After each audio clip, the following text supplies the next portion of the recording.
From the Library of Congress in Washington, D.C.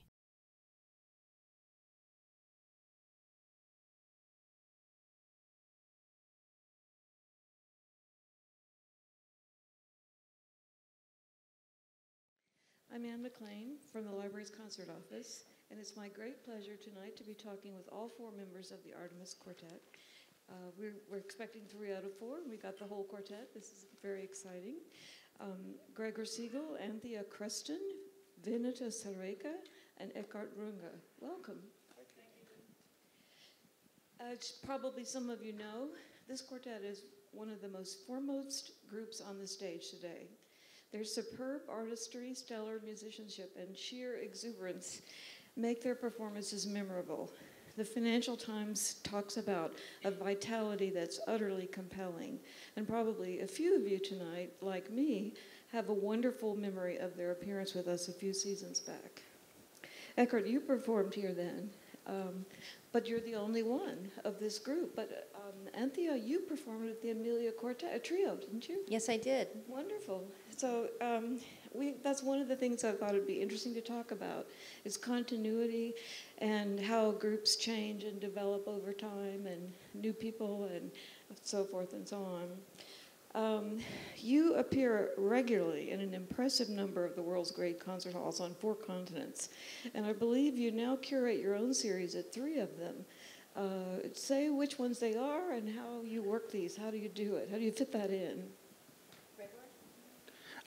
We do series in our hometown in Berlin, as well as in Vienna and in Munich. And that's we go there 3 times a season. We do 3 programs each season, and it's very demanding, but it's actually an incredible feeling to. We realize that the audience becomes friends with us, and if you go there regularly, you have a totally different atmosphere when you enter the hall. You get a reception that is very different from just visiting once or twice each couple of years. You choose your own repertoire for each one, and do you ever do educational commitments or outreach or anything? No time, really, probably. Well, we're all 4 professors at the University of the Arts in Berlin, so we have a full load there. I think we take care of around 40 or 50 groups there, as well as some master groups that come in just to work with us in short-term periods, and we're also master teachers in Brussels, the Queen Elizabeth Chapel. And there we have 6 master groups that do the same thing. They live in different countries, and they come for several days and work individually with us. So we're kind of maxed out with the old education stuff, which is important and a great part of our lives, of course. Yeah, I'm sort of amazed because I know your touring schedule is hefty, and to be able to add that. We're not teaching this week. Yeah. Well, this is a multi-city stop tour in the U.S. How many cities are you going to be in now here? We're doing 11 concerts. That's a lot, more than your last tour, days. I think, yeah. So we started the tour yesterday in Princeton. Uh-huh. That's a nice venue. Yeah. We're still quite fresh. Yeah, I can understand. So next we're going to Ann Arbor, Kalamazoo, Ann Arbor. Then Houston, New York, and the West Coast. Tour, yeah. 3 concerts we're on lucky. the West Coast. We tried for you last time and we couldn't capture you, so this time we're lucky. I know that Beethoven has remained a focus for you since the quartet was founded, and that one of your early formative experiences was a shared passion to master the Grosse Fuge. So I wanted to ask about that, how you engage with Beethoven now. I know that you have a residency and an honorary membership at the Beethoven House in Bonn, which is pretty interesting. You can see a really masterly performance by a very young Artemis Quartet in a documentary called Strings Attached, and if you happen to have a Medici subscription, you can find it on there. And it's kind of fascinating. It's one of the cleanest and most precise that I've ever heard, actually. This is when you were much younger. So are you still engaged with this work, and how does it figure in your lives? I think Beethoven has been a very essential part of our repertoire throughout the whole history of the quartet. And I'm sure and I hope that our readings and interpretations of Beethoven's music have changed throughout the years. But somehow we always felt so connected to this music, and we had 2 wonderful seasons where we played only Beethoven. We did the whole cycle for 2 years. And the most remarkable experience for me in this time was I was a little worried that playing Beethoven 2 years would be maybe a little too much, and we would start to miss Bartók and Shostakovich. But the truth was that we couldn't get enough. It was like addictive, because the music has everything a whole concert program needs. And it has the connection to the tradition and also the huge modernism. So I think probably this was the fact that we felt most connected to, that Beethoven was so modern for his time, probably the most modern of any composer ever. And on the other hand, of course, connected to the great quartet tradition. And we somehow always strongly identified with that. And it's just a pleasure to see how this music developed also through the different formations of the group. And just the Große Fuge we played, I think, last season. Yeah, we did it a lot. And so this work has always accompanied us. You know, I ran across a note somewhere that you can see online the Beethoven's own transcription of the work for 4 hands, and I wondered if you had ever played it. I'll send you it if you like, but it's kind of fascinating to see this in a manuscript score. But the reason it stuck in my mind is that, as you'll read in the program notes tonight, Schumann and Clara Schumann played through Haydn, Mozart, and Beethoven quartets to learn them and to understand the format before he began to write his. And somehow when I read about this, it popped into my mind about this Beethoven thing. Yeah, it has been. We actually did a program when a piano duo played the Große Fuge 4 hands, and after the break, or other way around, we played it in the string quartet version, and it was incredible to see how different it is. It's an entirely different thing. So instructive, you know, yeah. to see how he's thinking and the voicing and just ideas and so on. By the way, I always have to tell people this, that this portrait behind us is the real Heckel portrait. It's an original. The Beethoven House has another one, but we're proud to have this one. We will tell them. That would be great. Okay, so Beethoven continues just certainly to be a focus for you, and it is a hugely important element in your identity, really, as a quartet. And this question of identity was one that was on my mind when I knew you were coming. Thinking about your quartet and other significant ones like Takacs, Juilliard, Alban Berg, and many others, quartets that have been in existence for decades, growing and developing as quartet players come into them, new ones. And I saw an article in the Strad magazine that touches on this, about how quartets come to create their own identities and voices. There's a man named Tully Potter who writes a lot about quartets. He's an historian of quartets. And I think it was his concept of the 5th partner, an indefinable presence that defines a quartet. Sounds very eerie, but it was so interesting, and I wondered how do you feel that things get passed along? How does a group evolve when you change colleagues? What do you concentrate on? And what are the challenges in recalibrating? I mean, what is fascinating is that simply the amount of time you spend together working on music is so intense. It's different than anything else you do, rehearsing with other musicians. It's even way more intense than studying. You don't have a teacher that is right next to you for 5-6 hours a day and inspires you or tells you what is wrong, or you can tell what is wrong. So the influence we have on each other is very strong. And I think that's also the answer why there is an identity of a quartet. It becomes a product of many influences, and it becomes yours.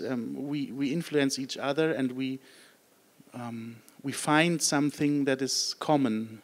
And that is also passed on. If someone leaves, it is our experience that if someone leaves, it's not necessarily a loss, if you keep that, what the person brought to the quartet, and add something new, it can be the opposite. It can be a huge development too. So that's what we are trying to do. Keep all these treasures, and with each new member coming to the quartet, add something new, add a new color, new power, fresh blood. That's something very healthy to do. You know, it's such an incredible feeling when you come to a group that has existed since 15 years, in my case, I think, right? Yeah, it's like the feeling to sit down in a limousine that is already on its way, you know, that everything is working, and there are so many interesting things, and those little details that you speak about in the rehearsal, that you can just take of it every day. And so I think the most important thing for a new member is to be open-minded and to really be very attentive to everything that has been done in the group. And on the other hand, the remaining members should be open-minded for the new impulses that are coming from the new person. Well, what I heard in the rehearsal, you just sound superb. You'll be just astounded. Their sound is gorgeous and huge. But I can imagine that I know something about the backgrounds of each of you and your work as chamber musicians, and this is an amazing amalgamation of talent and ideas. And it's interesting that your sound is so blended and yet individual too, what I hear. And I know something about, you know, your solo work with the orchestras and so on, and you've started with a quartet and then also a trio, and you've had major chamber experience with so many great players. And I know something about your tango playing and your, but many other things. And Gregor is both a violinist and violist, so it's really a remarkable group in this way. We wanted to talk with you a little too about how do you rehearse? I heard you talk maybe on an interview about how you rehearse as if you're performing almost, that you're so intent. And I loved that description. I hadn't heard people talk about it like that before. You'd think of rehearsals as repetitive, you know.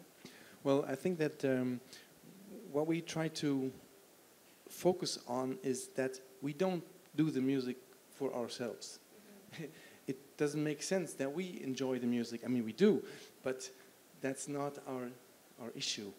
The issue is to pass over the emotions to a public. So I think this is, and the public's not right next to us. So sometimes we have to play a little differently than we hear it on our place, because it has to sound right in the 15th row of a concert hall and not on our lap.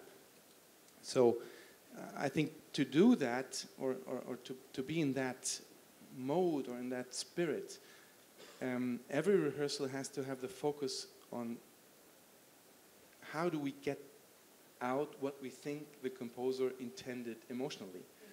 Mm-hmm. And it doesn't make sense to rehearse at 30%, because then you practice wrong things. Yeah. So it might be a little tiring to rehearse as we do, but I think it's the only way to achieve this goal, to bring out the emotional goosebumps, or whatever you want to call it, out in the hall.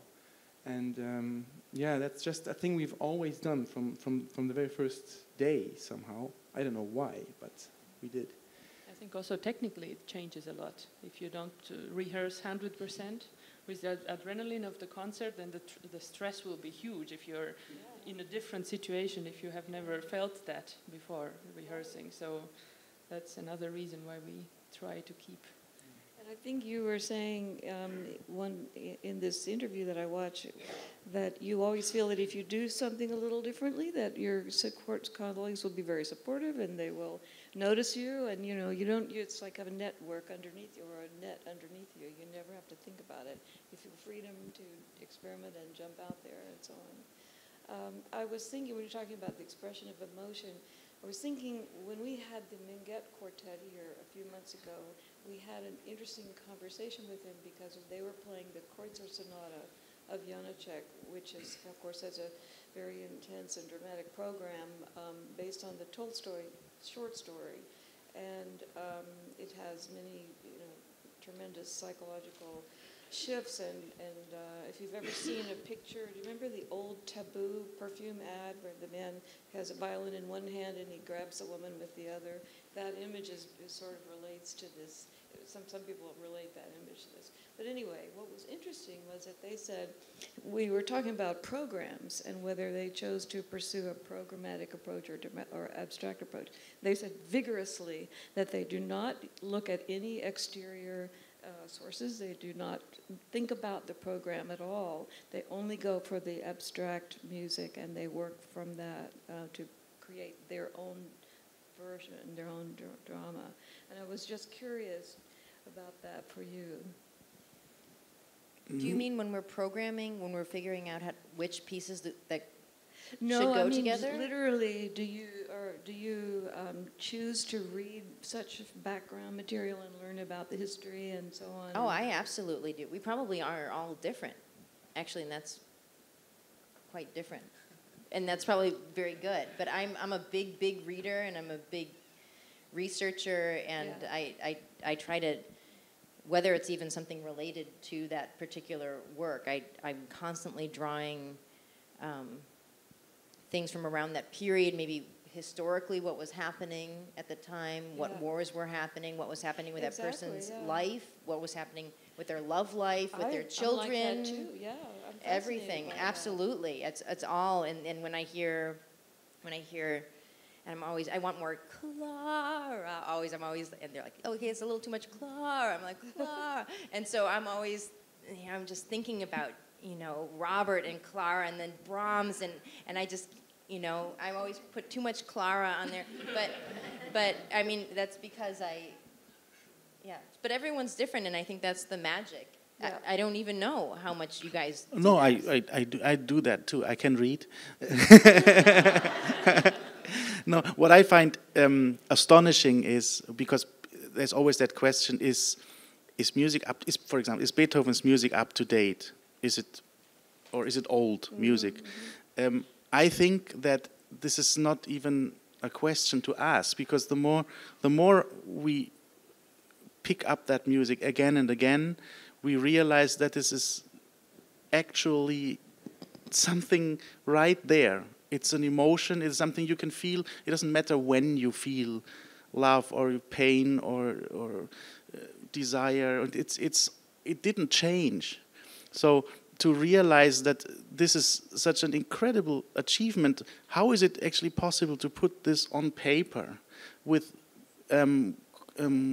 rules of composing, just with ink and paper? How is that possible? And it's still alive, and you can wake it up at any time, and you feel it so deeply, and that is absolutely astonishing. Of course, when you know about what happened at that time, this is fascinating, and it opens your eyes.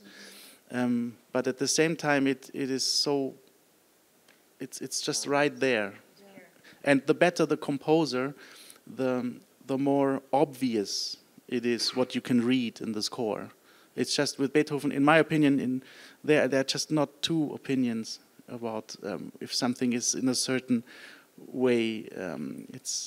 It's really fascinating. So both things are interesting. You can approach it knowing, no, actually maybe it doesn't work. I mean, you need to have a knowledge and you need to have experience to understand it. But once you understand it, you realize that it's fresh and it's pure emotion. I actually like to think of every composer that we are working and we play their music, to think of them like actual human beings, like my friends or like people that I know. Because I think nowadays people spend so much time to build a facade, to appear a little bit more intelligent or more beautiful or more whatever.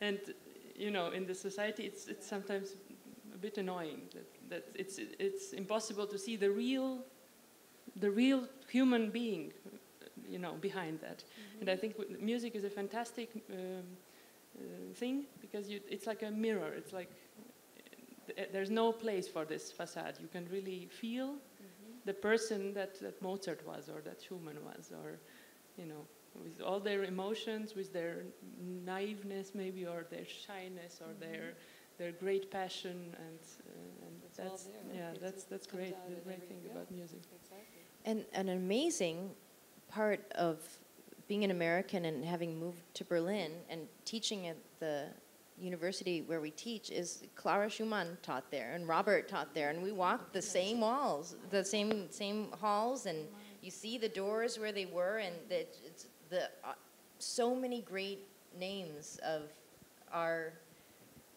what we're doing. We're right there working as if they were there, at the same time. Yeah, it's incredible. It's incredible. You really are a continuity of their lives, I mean, as musicians. And yet you also are doing new music. I know you work with some major new music figures, and you do very new compositions. I think Jörg Widmann, whom we had here not so long ago, and other artists that we admire a lot.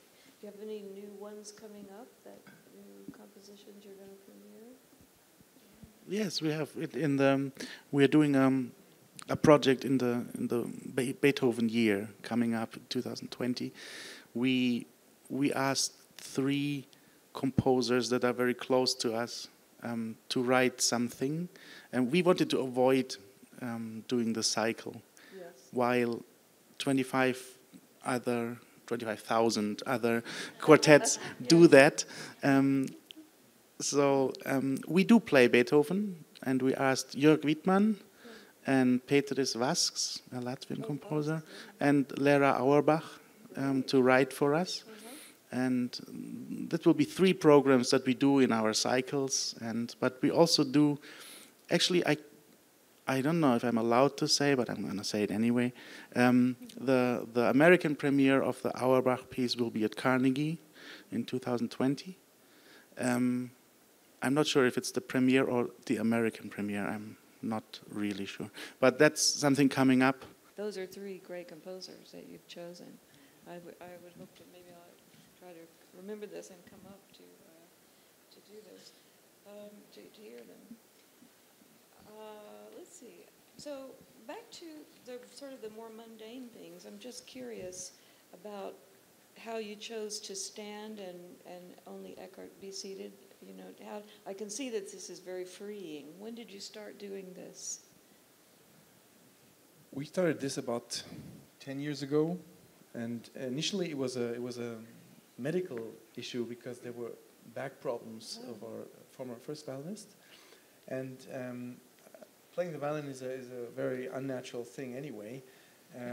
But sitting and playing the violin is basically suicide on the long-term side. Oh, for your body, because you never know where to put the bow, and So, first of all, it was a first aid measure that we took to be able to play concerts. But then it felt good. Somehow it felt free and it felt natural. And the 2 violinists and the viola player at that time wanted to stick to it. So it has the great advantage that you can, first of all, except for the natural posture, it has the advantage that you can project much more in bigger halls. And that's interesting. We play in small halls, but also in bigger halls. And I think these string quartets, as you pointed out the other day, were not made for big halls. They were made for small living rooms. And there it feels natural to sit down because it's small and intimate. But if you want to put this music into a big hall, it feels more natural to stand up.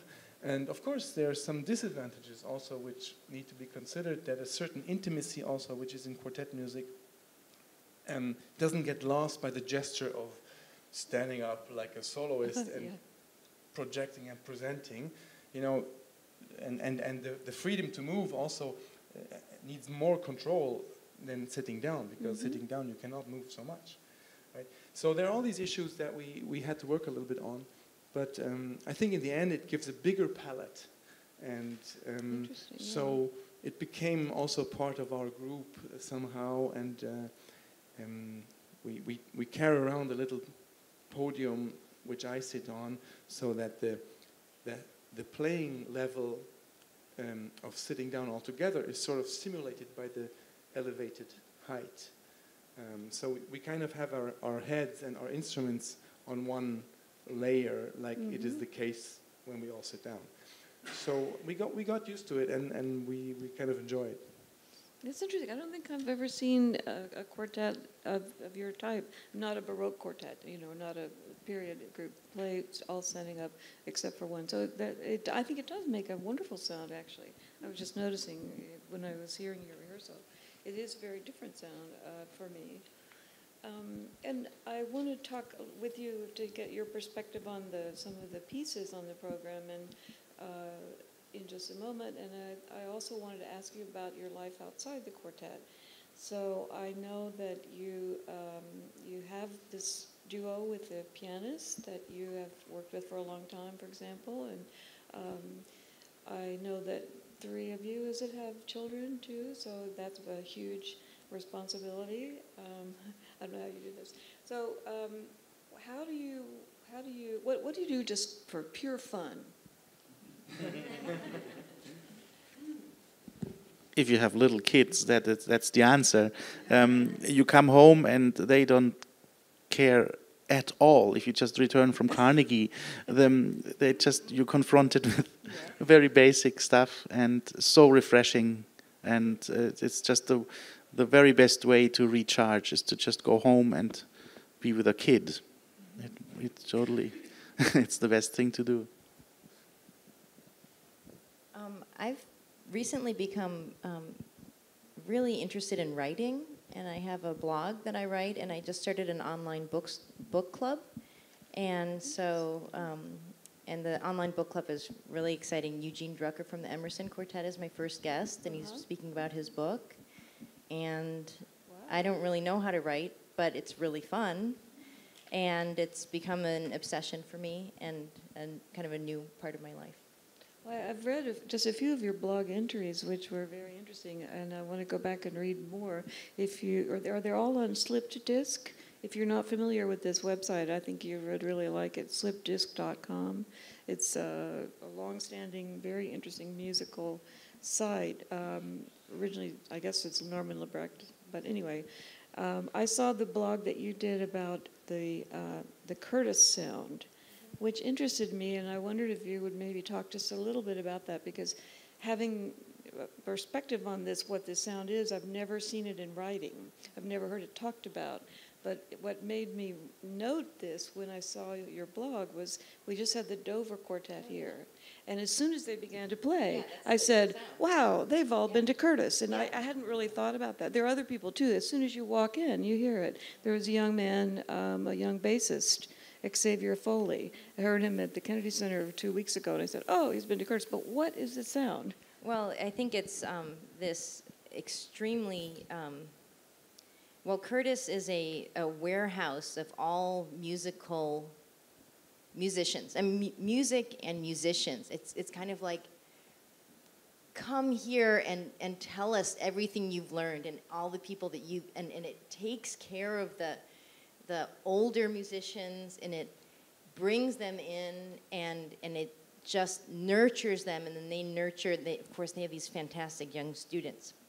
So that's one thing. It's just a warehouse and a living museum of sound. And at the same time, it's so small, it's only the size of a single orchestra. So there's only one tuba opening every 4 years, for example.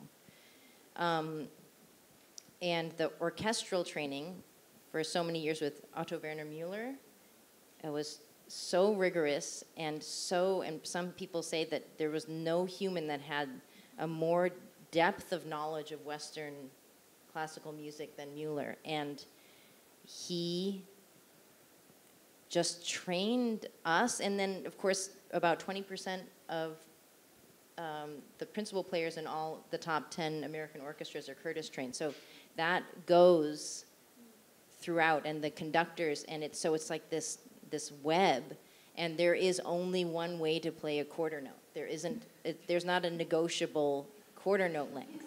There is one way, and if you're in an orchestra, that's how it's going to be, and how all the teachers believe. And then, perhaps later on in your life, you might dabble with the idea that there is a different quarter note possibility, but probably not. So that's why you hear the Dover Quartet, and I would know exactly how long their quarter notes are, and if you sit down with someone who went to Curtis, you're going to know how long the quarter note is. But see, that's one of the things I didn't quite understand was a quarter note is what it is. I mean, do some people chop it off, or they don't give it its full value, or? This is a very deep question. Oh, that will take a while. Yeah. Yeah, that's a really long, We that's should a move on. heavy question. Okay. But it's that's basically in a nutshell. But it's such a small, concentrated, like bouillon of knowledge. It's so strict and it's so close, and everyone knows everything, and there's no way to. And it's so true. It's so true. So you can't disagree with it. Anyway, if you disagree, you're out. You're out the next day. Oh my goodness. No, I'm just joking, but not really. A little bit. Well, it's fascinating. Well, obviously we could. It sounds like we need more time, but maybe we could move slightly sideways from that and just say quickly: is there a German quartet sound anymore? Maybe not. I don't think so. No, I don't think so. I think quartets changed with time, and they reflect the time they live in. 50 years ago, I think quartets were very connected to a region or a city, like the Gewandhaus Quartet would be 4 people from Leipzig. They wouldn't accept anyone who's not Saxonian in that quartet. They still don't. But and then you had the original Tokyo Quartet. Of course, they were all from Tokyo, and the Alban Berg Quartet. They were all Viennese, or Austrian, and this changed a lot. So I think as the world gets more globalized and more speeding up, and everything is more open and short term somehow. Changes in quartets and the international aspect of quartets has also become more visible in the quartet world, and I think we are a pretty good example for this. Now we have 3 nationalities in the quartet, and for example, the Belgian quartet, at some point they had 4 people from different countries, and I think that's they still have. I know 2 of them are Swiss, no, or French. Well, anyway, Swiss-French. Kind of the same. Anyway, but but I think it reflects our time, and I don't know if there's a German quartet sound. I'm sure we don't have it. It's interesting for me, just because I've had so many years of listening to great quartets. It's been a privilege, and so when I first began working here, I did encounter German quartets and French quartets and even Italian quartets, and there was in my experience a much more perceptible, unified, national type of sound. And now this is my perception now. It's not so much, as you say, people have grown into new worlds. We're from Berlin, and I think also this is an important part of the city's atmosphere and feel and vision and image of today. It's very international. It's very open. It changed a lot in the last 28 years. Yes. And I think that's why we also enjoy being there and identify with where we come from. I remember then when we were studying, we went to Vienna to study with the Alban Berg Quartet. And as every quartet needs to take a decision at some point, where are we going to live? Basically, you could live anywhere, because you earn your money not where you live, basically. And so you can choose a place from where you start your tours. And it does make sense to choose a place which you identify with. And when we went to Vienna, it was so clear that we were not a Viennese quartet, that Vienna would be an intermediate time, and we loved it. It was great, and it was a fantastic inspiration, and very important for us. Also this strong connection to the Alban Berg Quartet and the whole tradition of them. But it was totally clear that we would not stay there because we're not a Viennese quartet. I think you're sort of an ambassador of the city you come from, more than the country you come from. Um, just to add to this question of German quartet sound, I think the only thing that I can feel strongly is I think it is you can hear if a person's mother language is connected to music. I feel that especially in Brahms and Schumann, also in Schubert, those composers that wrote a lot of lied and worked very intimately with text and with the German language. That feels, for me, that feels so much at home. I feel such a strong relation, maybe because my mother sang a Brahms song for me when I was little, or I grew up with that, with the folk music there. And I can feel, for example, with Viennese musicians, I can feel that perhaps they have this Viennese charm, just a touch more than others. You can feel that, and but of course nowadays people learn from each other because you travel so quickly and you study wherever you like. And perhaps the most extreme for me is the Hungarian language, because of course Bartók is such an important part of the string quartet literature, and for me his music is like a foreign language. I can realize how great it is, and I love to work on it, but it always remains a very foreign language. And I can hear when I hear native Hungarian people play their music, I hear the very strong connection to the intonation and the rhythm and the phrasing of that language. And it will always remain foreign. No, maybe I can do that well, but I cannot feel it like a mother language. Sure. Yeah, I know what you mean. I have in my mind's ear the Bartók Quartet playing, who studied with Bartók. And the Ivan Fischer brought members of the Budapest Festival Orchestra here to play a chamber evening with a variety of music, some piano solo, some the contrasts for, with the clarinet. And it was so different. Their interpretations were so different than any I had ever heard. But this is a good movement quickly into asking you about the Schumann Quartet, because it has those elements of the Hungarian style, style hongrois.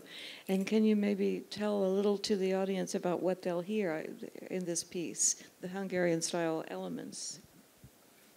But you can hear that a German guy tried to. It was some kind of very fashionable and very interesting at that time. But for me, I think I know what you're pointing at. I can still hear I can still hear that he was German, I think. Saxonian. Saxonian. Yeah, you'll hear these various elements, like little drone elements and certain rhythmic patterns and pizzicati and so forth and so on. Well, maybe one more question for you, and then other people may have a couple questions before you go. In the Shostakovich Quartet, there is the three movements are played attacca, right? They're right together. And you can even hear this work as almost one movement if you think like that. But I wanted to ask you to comment on the dramatic bar of silence that is before the third movement, and how you feel about that. What does it say to you? It's a notated bar, right? It is. I don't think he was aiming for cutting it apart. I think it is. Often the most tension is during breaks. So I think the important thing for us, what we are trying to do, is also to the unknown factor and the question what's coming. That's the strong thing, and it should not at all stop. A break is not necessarily a stop. What happens right after it is total crazy chaos. I mean, I need that bar to just realize what is about to happen. It's a shock every time. Yeah, for all of us. it's like, and I mean, the, you need that. The bar is a huge build-up of tension. Yes, Somehow. yeah. Like if someone talks in a let's say tense or even threatening way, and he becomes softer and softer, then he stops to talk, That's the really scary moment. So, and I think this is a little bit what happens in that music. I wanted to make sure that you had a chance to hear what they had to say about that, because it is a kind of an important moment there. Well, we hate to stop. I mean, there's so many more things we could talk about, and you guys are great in this way. But does anyone have a couple of questions to ask before they have to go and warm up and so on? Any particular things? No? Maybe one.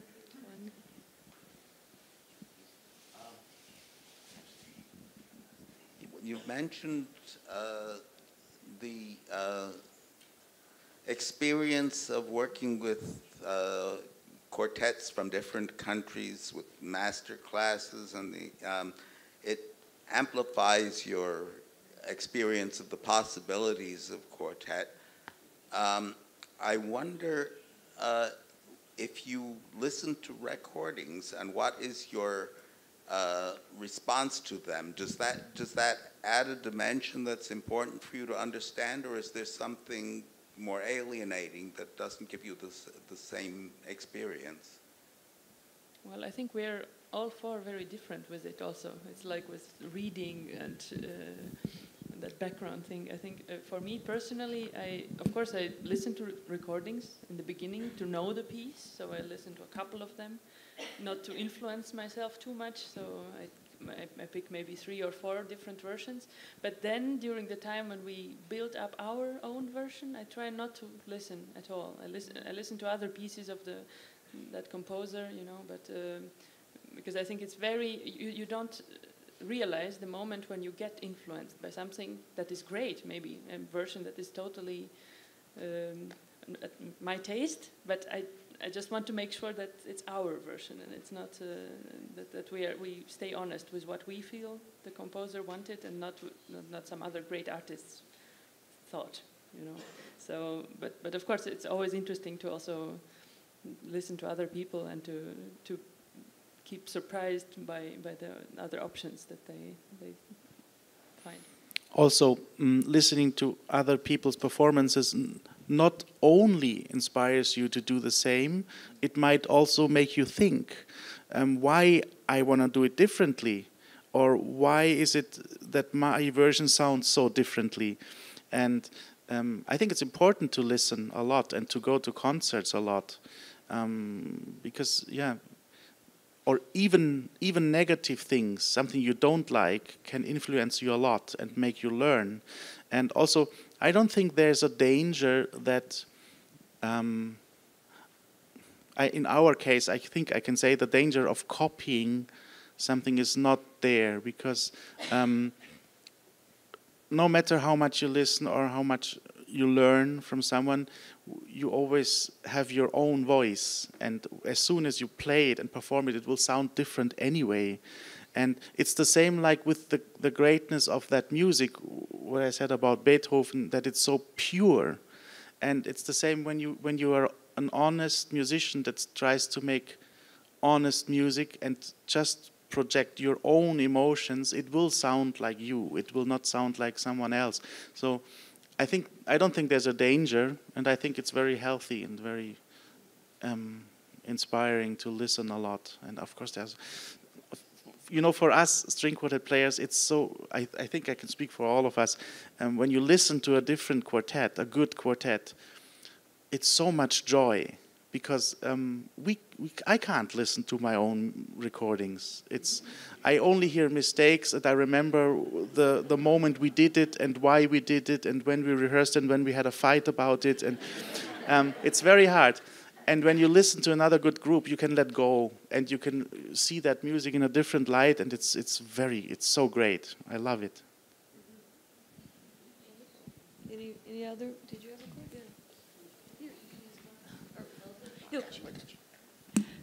Thank you. I'm an economist and I'm musicians. But Ms. Kristen, you mentioned about your activities. You have a full, engaging, demanding global tour schedule, but you also teach university. But you mentioned briefly about Queen Elizabeth Chapel in Waterloo, in Brussels. So do you mentor young musicians? Yes, absolutely. So the question is, do we mentor young musicians? and a little bit about that. Is that correct? So, of course, being a classical musician, you're kind of always at a different layer of the tiramisu. So sometimes you're at the bottom, sometimes you're in the middle, sometimes you're in the top, but it's all, you know, that rum or whatever is on the bottom is so good, it's going to work its way up.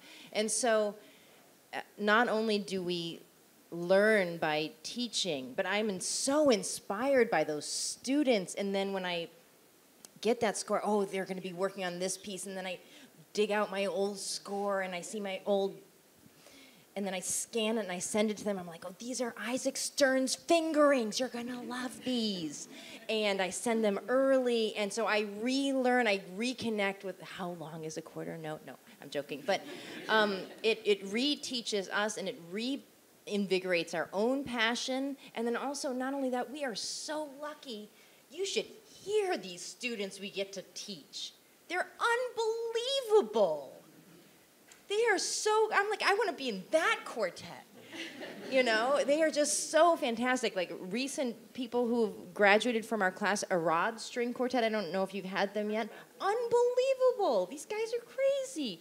All of these groups that we play with, they feed our passion, and their desire for knowledge is insatiable. And so all of that, you realize what's wrong with yourself, and what you do, you realize again what you do know. And then they're very aggressive, they ask questions and you have to answer. You know, you can't just be like, well, I just think this. I mean, they'll really. May I add something to this? I think sorry. No, I think what is interesting also that those groups already have such a high level that it's not only about music. We speak about music a lot, but it's also about how to deal with the musician's life and with concert life, with stress, with touring, with being in harmony with the other members of their groups. If they have some communication problems, we try to solve them together, and it's really interesting on the human level as well. I remember from myself being a young musician, I was so fortunate to have teachers that were the right people in the right moment, not only teaching me about quarter note lengths, and also about aspects about, that develop a personality, because I think that's the most hard thing about an artistic studies, is that you cannot read a book, learn it, know it, go to the exam, get a great grade, go out of school, get a great job.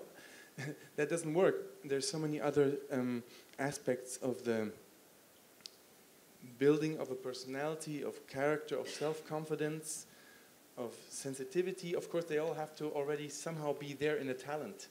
And also the passion, the drive, and the energy to work, and the discipline. There's so many ingredients, especially in a group, you have it ×4, right? Or ×3 in a trio. I mean, yeah. And that all this fits together is way beyond only teaching and interpretation of a piece. And so I can say a clear yes to your question. I think it's very, very important to mentor groups, young groups, the way we were lucky to have enjoyed that by wonderful teachers. Now we're trying to pass on a little bit of this, and from our own experience we know how hard and stony this road can be. And one of the biggest dangers, especially of very successful young groups, are that they get destroyed by their success. And it's so tempting to accept all these offers and play all these concerts, and so hard for a young group to turn down offers and say, no, we need the time to develop.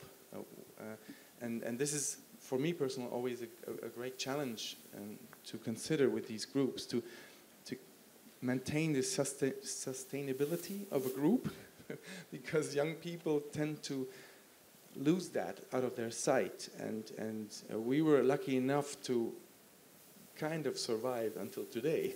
But it was also, we had our really hard moments, you know, and I know that this life looks always so shiny when you walk on stage and you perform and everyone thinks they just do it, it's very easy, but it's not, and it takes years and years and a lot of aspects around music to make that work. It's inspirational to hear you talk about this, and it reflects in your music. I know, yeah, please. I just want to add, it's a very, very strong responsibility, and we don't always succeed. I mean, we had groups, or we have at the moment, where people in their early 20s are having a very serious burnout, and because a recording company contract and 100 concerts and too much repertoire, and on some levels they were not ready for it. Maybe they can do everything, they can play everything, and they wow the audience, but something was too much. And that's something we try to tell them, that music is a lifelong process anyway. Take your time with it, but not everyone listens, and that's an important thing, to try to slow down a bit. Well, thank you for talking so candidly and beautifully about everything with us. We really appreciate this opportunity, and we need to get them backstage, so welcome. Thanks. And This has been a presentation of the Library of Congress. Visit us at loc.gov.